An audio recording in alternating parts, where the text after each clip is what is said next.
2023 foi um negócio, assim, ímpar. Que campeonato? Foi muito maneiro, mano. Em todos os âmbitos. Liderança, Botafogo entregando o campeonato pro Palmeiras ser campeão.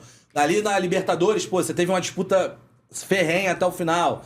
Aí no rebaixamento, pô, Vasco, Cruzeiro, Santos, Bahia, todo mundo até o último minuto. Eu acho que o Campeonato Brasileiro tá melhorando cada vez mais. Eu acho que tem muita gente que se apega ao passado de falar que o Campeonato Brasileiro é mal jogado, é feio, que as pessoas também gostam muito de falar mal do que tem aqui no Brasil, né? Tem essa síndrome de vira-lata muito grande. Eu acho que o Campeonato Brasileiro já foi muito ruim. Mas ele tá melhorando com o passar do tempo, eu consigo ver isso. O 23 foi um excelente campeonato. O 24 já tem alguns bons jogos. Se não fosse essa bizarrice grotesca da CBF de os times que têm jogadores na seleção perdê-los por 9 rodadas, isso é grotesco. Isso é pra fechar o... Porra, o CBF deveria... O senhor Edinaldo deveria falar, ô rapaziada, eu sou incompetente, não consigo fazer um campeonato no qual os meus principais times não percam seus principais jogadores por 9 rodadas. Isso é loucura. Flamengo, Galo, Palmeiras, São Paulo... É brincadeira, gente. Todo mundo perdeu. Até, pô, o Bahia perdeu, o Criciúma perdeu, porra de gente perdeu. Isso é uma loucura. Mas o campeonato, tecnicamente falando, eu vejo ele bem melhor do que já foi, pelo menos há uns 5, 6, 7 anos atrás. Mas, cara, é engraçado isso, porque assim, eu acho que o Brasileirão também tá aumentando de nível, não sei o quê, mas é foda falar isso depois que eu vi ontem Vasco e Cruzeiro em São Januário 0x0. Mas jogo ruim tem em qualquer campeonato, mano. Pô, mas espera aí. Jogo ruim tem em qualquer campeonato. Eu não sei se é porque a gente vê muito Brasileirão, mas é porque no Brasileirão parece que os jogos ruins são muito ruins e os jogos bons são muito bons. Pô, eu acho que... Eu errei os plurais todos aqui, agora você entendeu a ideia. Tem vários jogos no campeonato. Não, são muito fodas. Horríveis. Não. Vários jogos. É que a Premier League, a gente pega muito a Premier League, né? Porque é um campeonato muito acelerado. Tem gol pra caceta, tem pequeno. Tem vários, mano. Tem vários. Campeonato espanhol, campeonato italiano. Eu tenho uma opinião controversa sobre a Premier League, tá? Eu acho ele corrido, jogado, não sei o que, não sei o que lá. Mas eu acho que o campeonato tem algumas peculiaridades. Eu vi no Premier League de vez em quando, eu acho que eu desaprendi a ver futebol. Porque eu acho a arbitragem horrível na Premier League. É horrível. É a segunda pior do mundo. Tem uns lances brasileiro. Tem uns lances que você olha e fala assim, cara, não é possível que isso até aconteceu, o VAR não vai intervir, não sei o quê. Aí parece que o campeonato é foda, tem até... Sabe, até ela te mostrar, não sei o quê. Mas tem umas bizarrices que parece que a gente não vê. É que no Brasil, eu acho que a gente pega muito pesado com o futebol brasileiro. Assim, a arbitragem brasileira é ruim? Horrível. É ruim, porque picota muito jogo, não sei o quê. Mas tem alguns jogos brasileiros que são ótimos. Não, eu acho que o nosso campeonato é muito melhor do que a CBF faz por ele. Acho que se o máximo do campeonato brasileiro fosse o que a CBF trabalha por ele, o campeonato seria horroroso, seria pior que o campeonato paraguaio. Só que a gente tem muito talento, a gente tem clubes que estão se estruturando. O Botafogo é um deles, o Flamengo, o Palmeiras, o Galo tá montando um bom time, o São Paulo montando um bom time. Você tem talento, a nossa moeda é mais forte, né? Que a dos nossos países ao redor. Então assim, mas a CBF, o que ela faz pro campeonato é grotesco. Ela retira os melhores jogadores por causa de data FIFA. A arbitragem, ela não consegue resolver. Quer dizer, ela não tá nem aí pra resolver. A arbitragem brasileira é péssima, e muito por causa da CBF. Eu acho, cara, mas eu acho que de maneira geral a gente consegue fazer milagre com o que tem por aqui. O campeonato é bom. Bom, claro, não é no nível da Champions. Não é no nível da Premier League, mas é bom. O campeonato é bom, é divertido. E, cara, você tava falando aí que vai ficar 9 rodadas sem os seus principais jogadores, mas também botar um grande parênteses é culpa também dos clubes, né? Quem aprova esse calendário são os clubes, né? Sim, obviamente. E eu acho maneiro que os clubes fizeram... Eles aprovaram o calendário ano passado. Ponto pacífico. E esse ano eles perceberam que, caralho, vou ficar 9 rodadas sem meus jogadores, vou entrar com representação agora. Não tô defendendo a CBF não, até porque é um absurdo em todos os âmbitos. Mas os clubes, de vez em quando, eles também se boicotam o próprio campeonato. Claro, óbvio. Cara, não tem muito pra onde fazer. A física não permite que você tenha calendário tão inchado quanto o brasileiro e fique tudo bem, mano. Campeonatos estaduais tem 16 datas, às vezes, mano. 16. É impossível, mano. É impossível tu botar 16 datas num campeonato que vai... Cara, tem time do Brasil que vai jogar 80 jogos no ano. Se for avançando ou jogando playoffs, etc., vai jogar 80 jogos no ano. É impossível. E mesmo assim, eu acho que é muito doido, porque eu acho que acaba sendo muleta, né? O fato do campeonato ser legal, o fato do campeonato ser disputado, acaba virando muleta, né? Porque no final das contas, acaba o ano e fala, caralho, foi maneiro. Mas, pô, poderia ter sido muito melhor se o básico tivesse sido feito.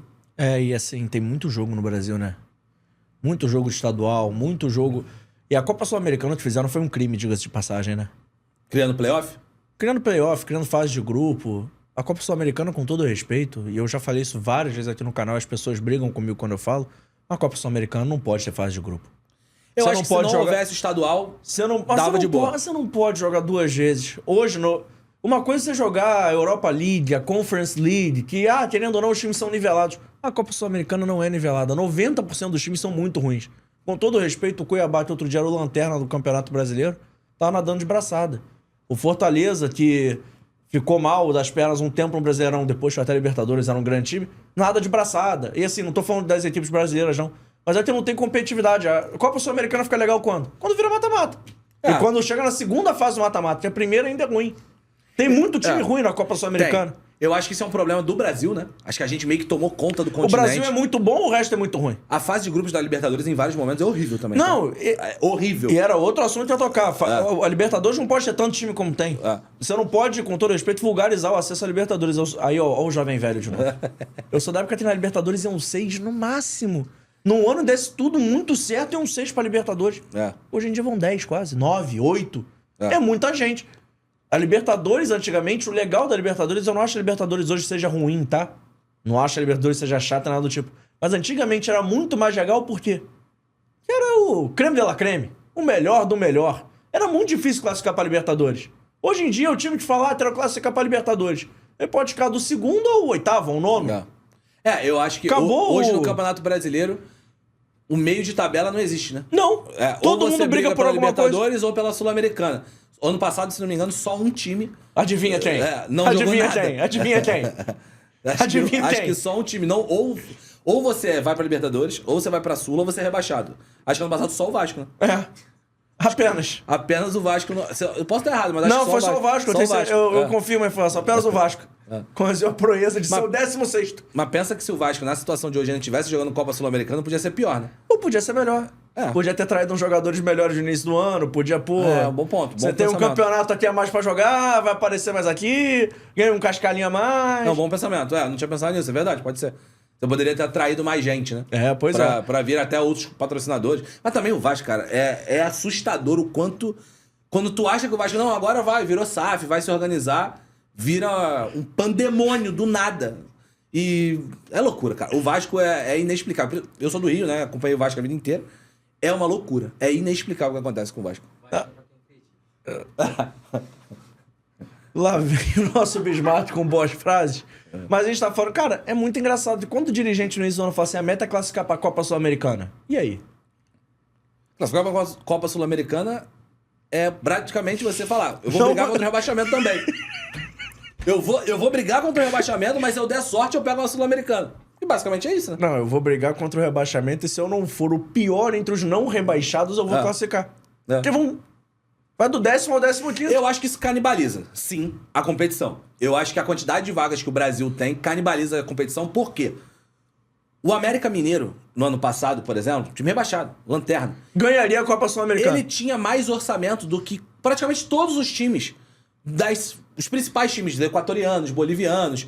É muito louco, cara. A diferença financeira que o Brasil tem no continente, ainda mais no momento financeiro que está passando a Argentina. A Argentina está numa crise financeira bizarra, econômica surreal. Então a gente não tem competição, cara. Você pega, por exemplo, o Criciúma, ele foi no Independiente, pegou o camisa 10 dos caras. O Criciúma foi lá pegar o Barça e não joga no Criciúma. Esse cara não joga, não é titular, praticamente não joga. Mas foi lá, pegou o 10 dos caras e trouxe pra cá, pro Criciúma. Cara, imagina se o Criciúma fala que o Criciúma classificar pra Copa Sul-Americana. Você vai ter o... Eu nunca consigo falar... Bolacier. Imagina você ter Yannick Bolacier jogando contra o Sol da América uma terça-feira à noite no... Chuta, qualquer estádio aí. Imagina que loucura. É muito doido.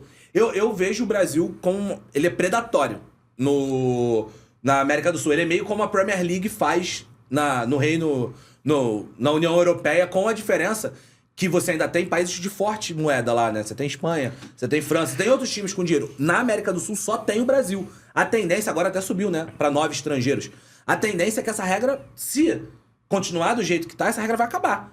Porque, cara, é predatório o que a gente faz aqui. Os nossos times ficam cada vez melhores e o resto do continente cada vez mais fraco. Cara, se o Brasil fosse um pouquinho mais organizado, o Brasil nadar de braçada, não nos campeonatos, mas assim, em estrutura mesmo. Era pro time que acabou de subir da segunda pra primeira divisão. buscar o camisa 10 do Independente. Era pro time estar na segunda divisão, daqui a pouco, sem sacanagem. Não é loucura. A gente imaginar, com todo o respeito do mundo, tá? Daqui a pouco, se continuar desse jeito, um time de segunda divisão do Brasil vai estar disputando com o River alguma contratação, com o Boca alguma contratação. Os grandes times do Brasil já não disputam mais com o Não, River, já não já ganham, disputam. né? Não. O Flamengo foi lá e pagou a multa do De La Cruz e beleza, vem pra cá e Eu acabou. tô falando dos times de segunda prateleira mesmo, assim, os caras que vão jogar a Série B. Outro dia eu vi o cara que veio jogar o Paulistão pela Portuguesa. O cara, tipo assim, eu esqueci até o país dele, mas ele tinha uma proposta boa e ele veio jogar o Paulistão pela Portuguesa e pagava mais. Olha que loucura. E acabou esse corte? Então calma aí. Antes de eu ir embora, não esquece de se inscrever no canal, ativar o sininho da notificação, deixar o seu like e o seu comentário e, claro, seguir as nossas redes sociais. A gente tá no @ForaDoJogoCast em todas as redes sociais, mas pelo visto, estamos expulsando, então vai, me ajuda aí!